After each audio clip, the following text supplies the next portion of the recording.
Welcome to this lesson on statistics. Today, you will learn how to calculate and interpret various measures of average and spread for individual datasets. By the end of this video, you will be able to calculate the mean, median, and mode, find the range and interquartile range, and understand the specific purposes for which each of these measures is used. Let's start with the measures of central tendency, which are different ways of finding the average of a dataset. The mean is what most people think of as the average. To find it, we sum up all the numbers and divide by how many numbers there are. The median is the literal middle value, but only once the data is put in order from smallest to largest. Finally, the mode is the value that appears most often. Take this simple dataset: 3, 7, 2, 7, and 6. To find the mean, we add them together to get 25, then divide by 5 because there are 5 numbers. So, the mean is 5. For the median, we first rearrange them in ascending order: 2, 3, 6, 7, 7. The middle value is 6, so that is our median. Since the number 7 appears twice and everything else appears once, 7 is the mode. By the end of this scene, we have successfully identified the 3 main types of averages for a basic set. Sometimes, finding the middle is a bit more complex, especially when we have an even number of data points. Our goal for this scene is to master the median calculation when there isn't a single middle number. Consider this dataset: 4, 8, 1, 10, 5, and 8. There are 6 values here. First, we must order them: 1, 4, 5, 8, 8, and 10. With 6 values, the middle falls between the third and fourth numbers, which are 5 and 8. To find the median, we take the mean of these 2 middle numbers. 5 plus 8 is 13, and 13 divided by 2 gives us a median of 6.5.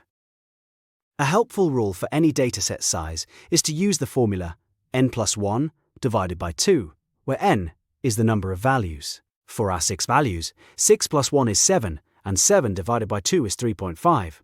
This tells us the median is at the 3.5th position, right between the third and fourth numbers. We have now met our objective of finding the median for both odd and even datasets. Now that we can find the middle, let's talk about how to measure the spread of the data. Our goal is to understand how the data is distributed using the range and quartiles. Let's use this ordered set: 2, 5, 6, 8, 9, 12, and 15. The range is the simplest measure of spread. It is the difference between the largest and smallest values. Here, 15 to 2 equals 13. While easy to calculate, the range can be misleading if there is one very high or very low number.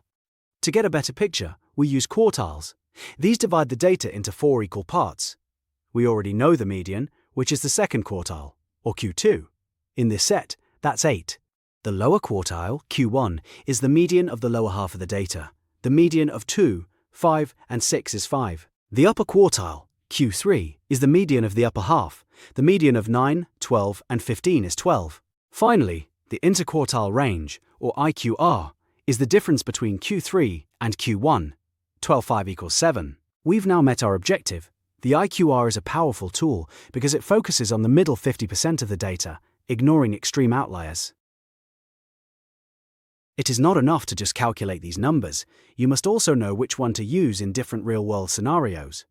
Our goal for this final scene is to understand the strengths and weaknesses of each measure.